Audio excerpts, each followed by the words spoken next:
Magandang gabi, Pilipinas! Wow! Welcome back to our episode 9 of What's Up DepEd Season 1. And your host, Sir Weds of ISF Media, bringing you back some of the information, news, and everything that's been happening as much as we can talk about in our agency. And I know it's been quite some time already since I've been back online and medyo malakas yata yung audio ko. Okay, I think that's better. Ayan.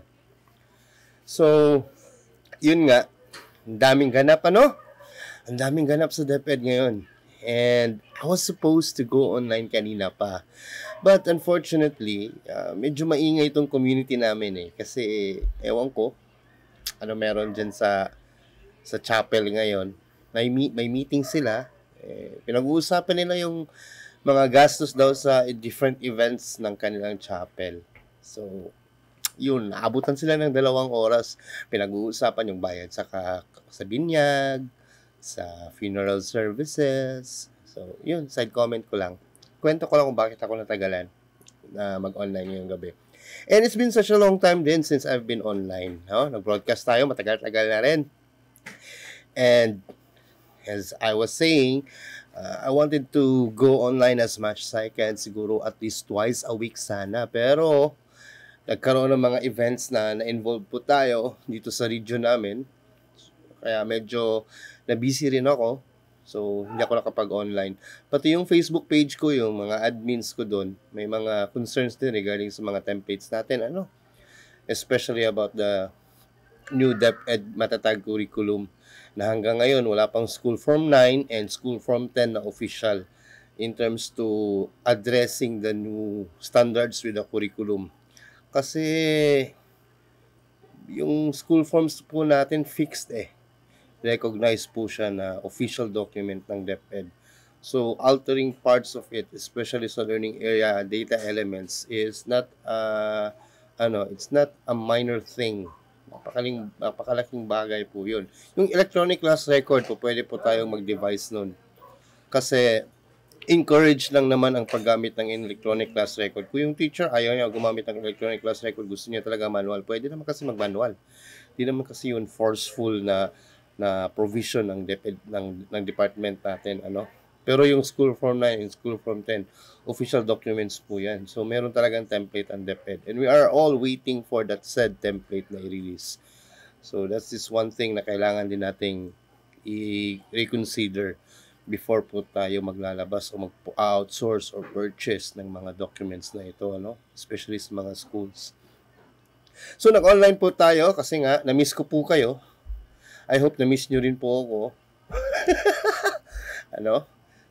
So, kamusta sa mga teachers natin? Kaya pa ba? Kalahati na ng August. Kamusta yung mga nasa matatag curriculum? Yung mga full load dyan. Yung 45 minutes, binawasan yung oras ninyo ng 5 minutes. Pero full load naman. Kaya pa ba? May energy pa ba?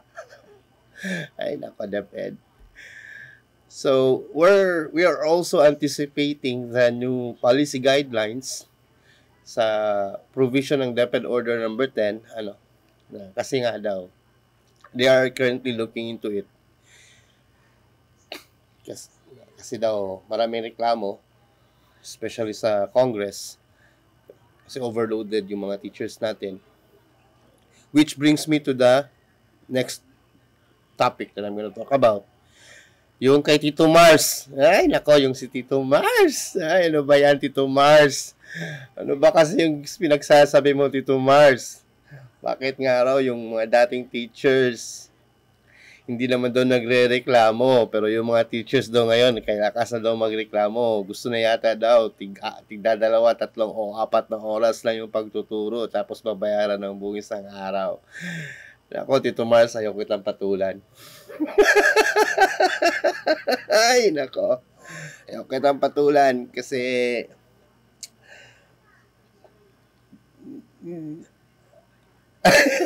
ayaw ko talagang patulan to. Hindi naman kasi lahat dapat nating patulan, especially if wala silang alam sa agency. Mas gusto ko kasing i-point out yung mga nasa loob ng ehensya natin. Because they should know better, right? They should know better in terms of how the policy should be enacted, how it should be implemented, how the teachers embody the provisions that were provided to them by the existing policies of our agency. So that's a different issue entirely. So kung sila yung mga nagsalita ng ganun, papatulan ko yan. Pero si Tito Mars kasi, hindi naman kasi siya hindi siya from DepEd. Pahinaan ko yung volume, parang malakas masyado. Yan. Hindi kasi siya from DepEd. So, yung mga comments niya as a lay person. So, in fairness to him, kung ano lang yung inputs na narinig niya from different avenues, from social media, from the news, na nagrereklamo daw yung mga guro kasi gusto nila bawasan yung loading nila, hindi niya kasi naiintindihan na iba yung mga policy guidelines and environment ng DepEd during our time when we were kids. Walang child protection policy when we were kids. Right? So, corporal punishment is something that is part of the norm when we were kids. When I was in grade 1, pinatayo ako the whole period kasi bibo ko. So, yung ginawa ng teacher, pinatayo ako ng the whole period. Grade 1 ako niyan, ha? So, nasa mga 6 or 7 years old ako at that time. Pinatayo ko in front of the class. Nasa likod ko yung blackboard. Nakaharap ako sa mga kaklase ko. Corporal punishment, nakatikim ako ng kurot. As in, kinurot ako ng teacher ko. So, syempre, magmamarka yun, di ba? Yung parang, kung sa Bisaya pa, labhag. Ano ba sa Tagalog ang labhag? Ano ba sa Tagalog ang labhag? Alam mo? Labhag. Yung parang, maglagom ba? Sa Bisaya pa, maglagom. Yung mangingitim yung balat mo dahil sa kurot. Alam mo yun? Hindi ko, nakalimutan ko anong term dyan sa Tagalog eh. So, nakakatikim kami ng ganun. When I was in grade 1, nakatikim ako ng ganun. So, syempre nakita ng nanay ko, So, syempre, tinanong ko ng nanay ko. Sabi ng nanay ko, ano nangyari sa'yo? Sumigawan yan. Sabi ko, pinuruto ko ni ma'am. Kasi daw, ganyan. Pasaway ako. Syempre, galit yung nanay ko. Nagalit yung nanay ko kanino? Sa akin. So, kinabukasan, pinuntahan din ng nanay ko yung teacher. Sabi niya, ma'am, alam ko naman na medyo pasaway yung anak ko. Normal naman yung sa bata, yung pagiging kiat, yung pagiging bibo, normal lang naman yun. Yung sa akin lang po, ma'am, huwag nyo lang kurutin, paluin nyo na lang. Yung sabi ng nanay ko, huwag nyo na pong kurutin, paluin nyo lang, okay lang po. Yung teacher, sabi ng teacher, hindi lang daw niya napigil. Walang kaso-kaso, walang tulfo-tulfo. Ngayon kasi OA masyado yung generation ngayon. Lakas makatulfo eh. Reklamo agad. But anyway, what I'm trying to say is, corporal punishment kept us in line. When we were kids, it kept us in line. It always slaps us with the reality that we were students. Na mga bata kami. And we must act accordingly as students. That we must behave. That we must, what do you call this? We must be tiptoeing, kumbaga, sa mga balak naming gawin. Hindi yung Ngayon, I've seen a lot of videos, even here in the Philippines, sumasagot yung bata, pinaprank nila yung teacher nila. Naku, kung prinank namin yung mga teacher namin nung elementary kami, sinasabi ko sa inyo, hindi lang pagtayo sa harap ng classroom yung mangyayari. Sobra pa doon.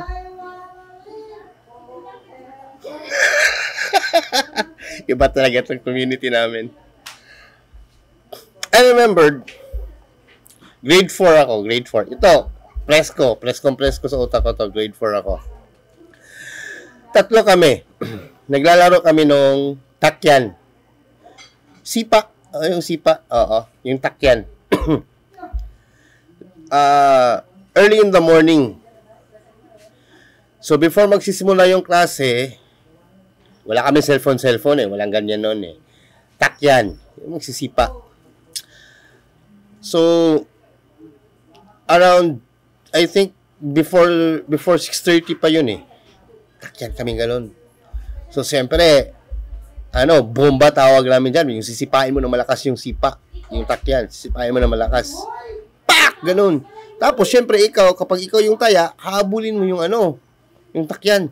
Habulin mo yun siya ng ganyan. Siyempre, nasa taas yung nakatingala ka. Takbo ka ng ganyan, pag ganun. Nung nakita ko, pababa yung takyan, sinipa ko siya ng ganyan, nakasalubong ko yung teacher. Yung teacher yung nasipa ko. Yung babaeng teacher sa school namin. So, syempre, diretso sa stockings niya, kasi malita ko eh. Yung pagsipa ko ng yung sapatos ko, diretso sa stockings niya. So, napunit yung stockings niya, galit-galit yung teacher. Early morning, guidance ka kagad. Tatlo kami. Ako, si Melvin, shout out kay Melvin, tsaka ewan ko si Perono ba yun? Basta tatlo kami. Takyan yun eh. Kaaga-aga ng umaga, hindi pala alas 7. Corporal punishment. Wala. Normal yan sa amin noon. What I'm trying to say is, ngayon kasi we can't do that. Teachers can't do that. You cannot just reprimand a kid for being a kid.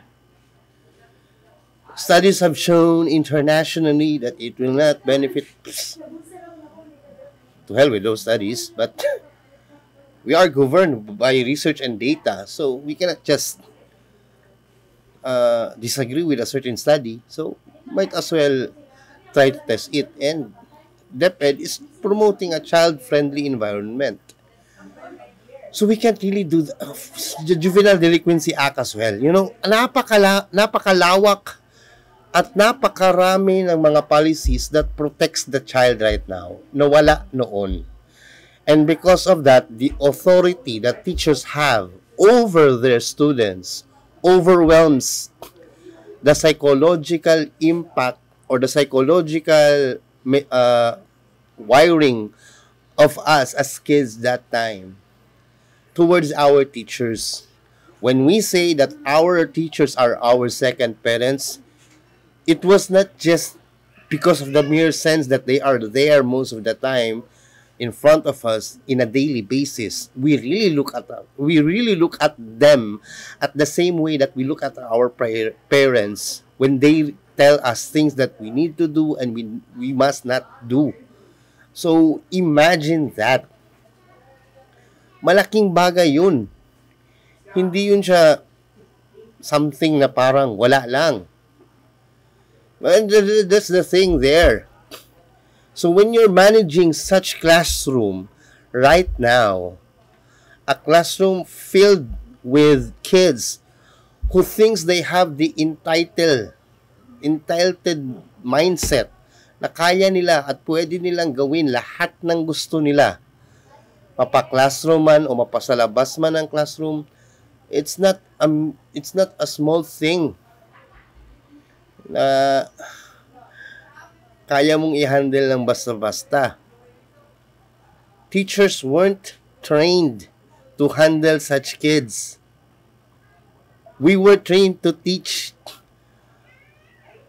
Ako, I have 9 years college background from secondary education and elementary education.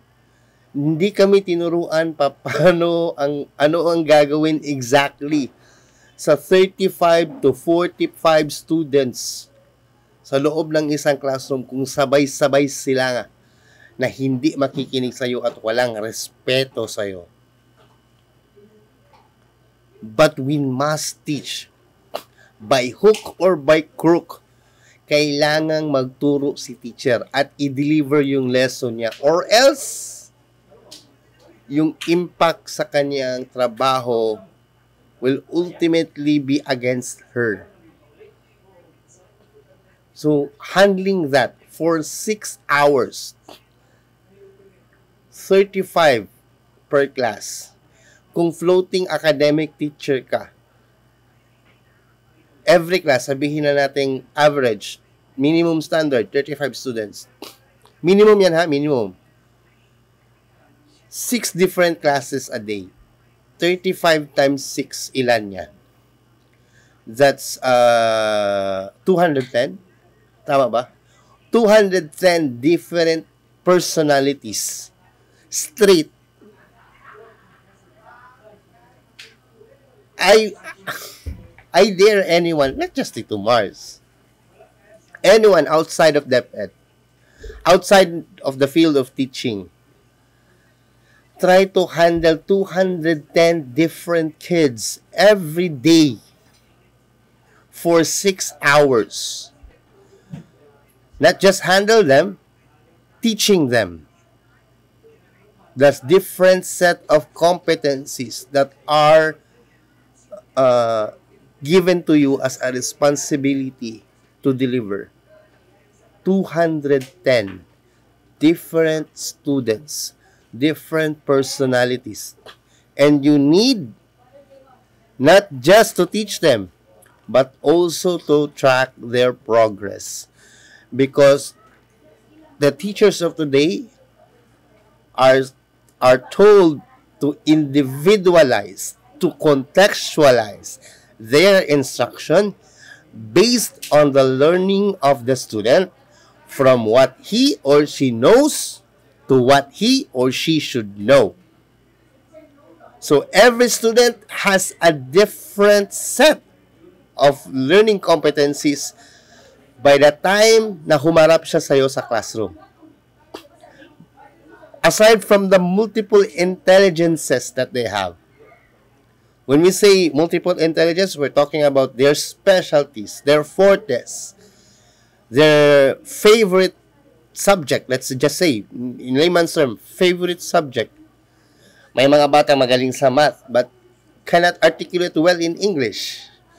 And there are those who are good in communication, but are not that quite good in arithmetic.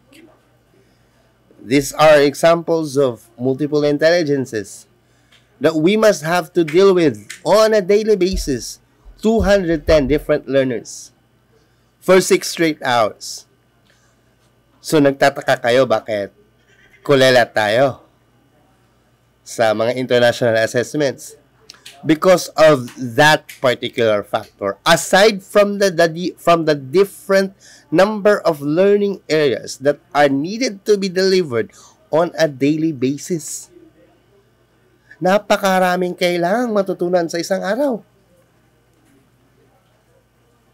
Bombarded din yung utak ng bata.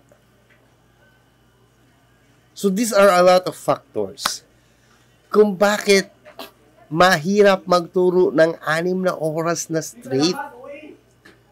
Kasi kung totohanin talaga ng guro, yung kailangan niyang pagtuturo, yung 2 oras na sinasabi niyo outside the 8 hours, the 6 hours, para ma-complete yung 8-hour working load ng isang government employee, yung 2 oras doon for instructional preparation, also known as ancillary tasks, which are incidental teaching tasks, lesson plan preparation, instructional materials preparation, grading of the students, grading of the students' course in different types of assessments, from formative to summative assessments.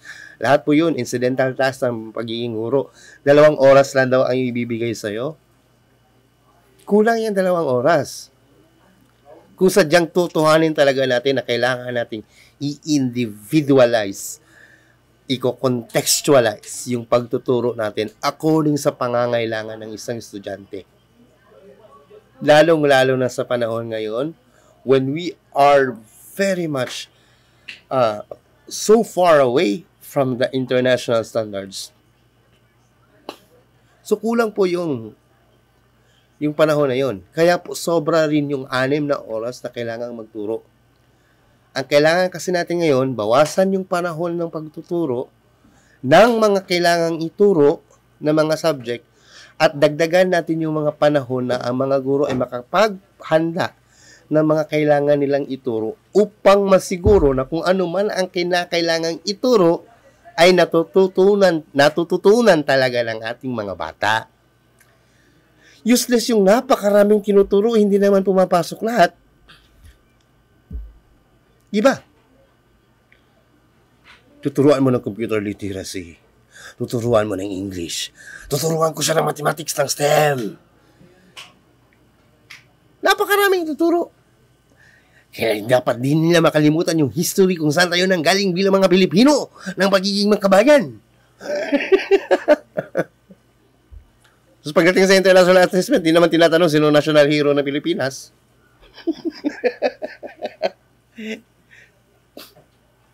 Di ba?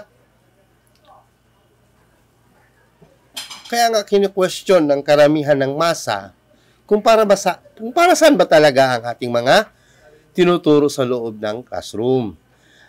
Kunwari, nagtapos ng high school yung bata, ang ending, naging call center agent yung bata. Hindi naman tinatanong dun sa call center kung sino yung national hero. Kung paano magluto ng adobo sa HE or EPPTLE. O paano ba magtatanim ng sibuyas sa agriculture. Kung paano ba magra-running stitch sa home economics. Kumbaga, sinasabi natin that we are trying to make our students 21st century literate, napakaraming field po kasi na pagpipilian ng bata pagtapos siya ng high school. And most often than not, kasi nga nasa below mediocre ang status ng mga financial status ng ating mga kapwa Pilipino, sa pinakamadaling pamamaraan na makakahanap sila ng trabaho, doon sila tumatakbo, call center, VA. Pero at least, quote-in-quote, it's still a professional job. Diba? So, that's why I'm saying, the reason why teachers clamor against full-time 6 hours of teaching is not just because it's 6 hours of actual teaching. It's more of what we are actually teaching our students. And for those people who, like Tito Mars, who is unaware of the issues surrounding the agency itself, sa loob ng classroom, hindi lang naman kasi pagtuturo o pagtatrabaho ng pagtuturo Hindi lang naman kasi yun So,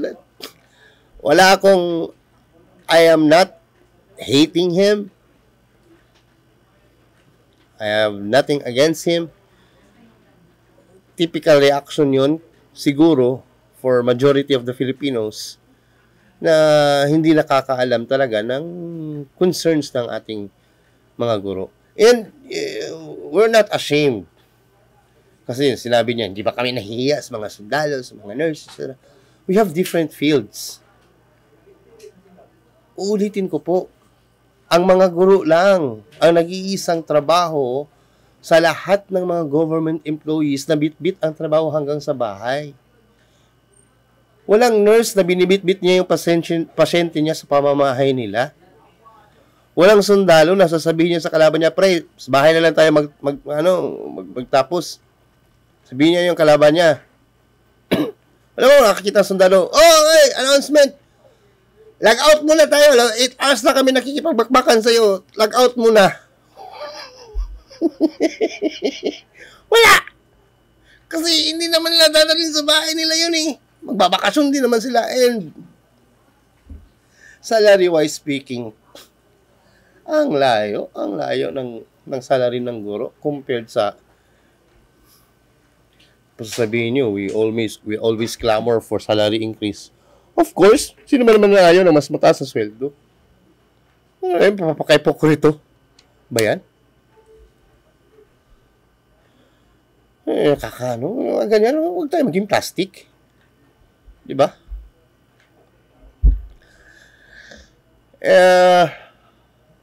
So yun nga, Tito Mars, it's okay, I understand. Yun yung napanood mo sa mga news. Hindi ka you don't have any close friends siguro ng mga teachers na nasa public school kaya hindi mo maintindihan. Kaya wala kang alam. So, I will not castigate you for your ignorance about the agency that I am in.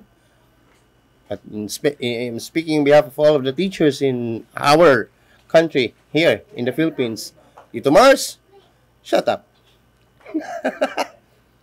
Now, what's next? PBB. PBB. Isa sa mga pinakamalaking paasa bawat taon. Ano? May mga teachers na, may mga regions and divisions na nakatanggap. So, mga kaguro, I know, gusto nyo na makakuha yung mga PBB ninyo.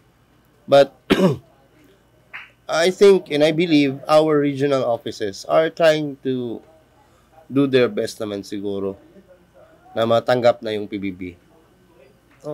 Wala naman kasi dahilan para pabagal-bagalan yun ng mga taga-region. Kahit sabihin nila na karamihan sa mga taga-regional offices and central offices were not given or entitled to receive the PBB, pero I know they are doing their part. So, hintay-hintay lang tayo. Imagine niyo na lang na nandyan yan darating sa tamang panahon. Kaya isasabay siya sa mid-year, sa end of the year bonus mo. Diba? Yung 14th month. Sabay yung PBB, tapos sweldo pa. Malaki nun. Mababayaran mo na yung mga utang mo. At least mababawasan yung principal ng mga utang mo.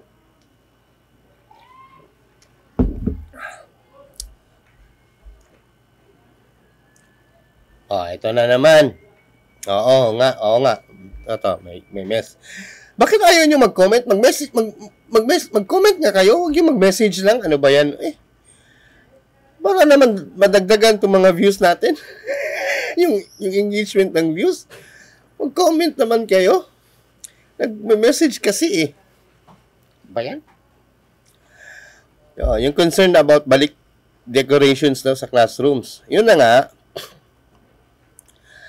Ang problem kasi doon is if gagawing mandatory yung pagbabalik ng classroom decorations. If ganyan yung mangyayari, it's problematic. Kasi minandatory yung pagbabaklas. Tapos ngayon, mamandatory nyo yung pagbabalik. Ano ba yan? Laban bawi. It is not a good practice and it will not look well for the Department of Education if ibabalik niya mandatorily yung classroom decorations. So, let me explain why. Kapag nagkabigay ka kasi ng policy against classroom decorations and against the better judgment of the people in the field, especially teachers, napilitan silang pagbabaklasin yun. Kahit sila naman yung gumastos nun. At yung mga PTA, mga teachers, and mga parents from the previous school years, kasama sa mga gumastos din yun. Nun. Pag binaklas na natin yung lahat, at nabaklas na ngayon lahat, walang nagawa yung mga teachers, and even the parents, kundi agree, pumayag. Diba? Kasi nga mandato Yun yung pulisiya ng ahensya. Ngayon, kung ibabalik nyo yun, yung paglalagay ng mga classroom decorations and classroom peripherals, instructional material sa loob ng ating mga silid-aralan,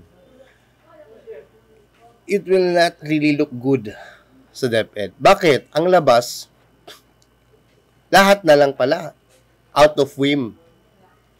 kung sino na lang yung nasa admin, parang pinapatotohanan talaga nila yung stereotype na walang continuity in terms of policy execution sa ating mga ahensya.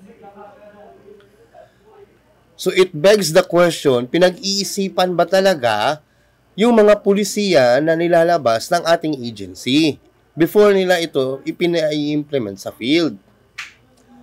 Magiging questionable.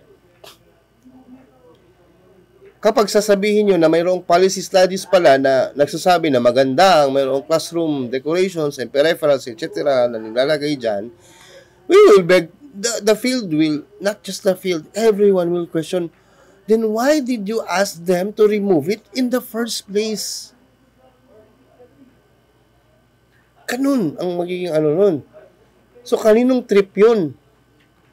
Yung mga ASIC and USEC, wala man lang ba silang nagawa to provide an insight na there are certain studies that go against such policy? Diba? So, yun yung magiging implication niya. Kaya it will not really look good with DepEd kapag ibabalik nila yung classroom decorations. Yan na naman mag-comment kasi hindi yung message lang. Okay. No po, I do not agree na kahit optional. Kapag nilagay kasi in black and white na optional na magkakaroon ng choice si teacher na ibalik yung classroom instructions, it will also encourage our officials sa field, excuse lang po sa mga school heads and supervisors, baka meron sa kanila na magsasabi na gawing mandatory kasi nga encourage, kasi nga optional. Sabihin na, pwede naman. Then let us formalize it, standardize it. Ganun ang magiging bagsak. So, kahit sabihin ng national agency na optional siya na pwedeng ibalik out of the discretion of the teacher, yung principal po pwedeng makikialam. Sasabihin niya na, lagyan mo naman ng konting kulay ang classroom mo. And it looks so dull. Kung meron kayong principal na ganun, di ang bagsak, kagastos na naman pa rin si teacher, kaya wag na. For me, wag na. Sinabi nyo kung tanggalin, di tanggalin na. Kasi in the first place, dapat kasi, hindi talaga pinatanggal. Dapat doon pa lang sinabi na optional yung pagtatanggal. Hindi magiging ngayon na parang optional yung pagbabalik. Okay? Doon dapat yung execution nun Kasi nung si VP Sec sana, yung nirason niya kasi may nakita daw siya na mayroong EBIS sa classroom. Para saan yung BIS? Bakit meron kang ganyan sa classroom? O di dapat nun, naglagay siya ng policy that would say na ang classroom, ito lang ang pwedeng makita.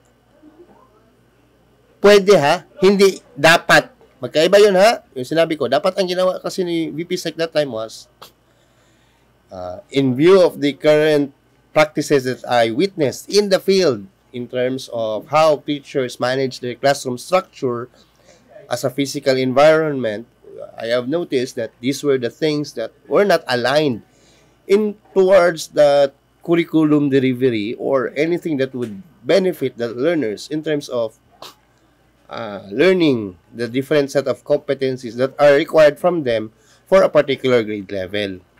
O yun. So ito, for kindergarten, ito lang yung pwede makita dito. Wag na maraming ganyan. Wag na maglagay ng drawing, ganyan. These are what are allowed, kumbaga. Hindi yung tanggalin agad lahat. Grade 1, ito naman yung dapat nandoon. Grade 2, ito lang dapat hanggang doon. Pero even so, lahat ito ay optional na pwedeng ilagay ni ma'am. Aside from that, lahat ng mga gustong ilagay ni ma'am, hindi na siya pwedeng ilagay. So, kung may nalagay si ma'am na, uy, hindi pala to kasama sa mga listahan na binigay ni VP Sec, tanggal, ito lang yung babaklasin ko, yung iba, iiwan ko. Tulad ng EBIS, bakit may EBIS yung classroom? Basic Education Information System. Well, I am also wondering bakit nga yun, meron ganun. O di yun lang ang tanggalin. Yung mga letters ng classroom, okay, lagay mo na lang yan dyan. Paano kung meron ka, paano tulad sa amin, 2 years ago, nagkaroon kami ng estudyante from Israel. Yung writing niya, hindi kaya ng writing na ginagamit natin.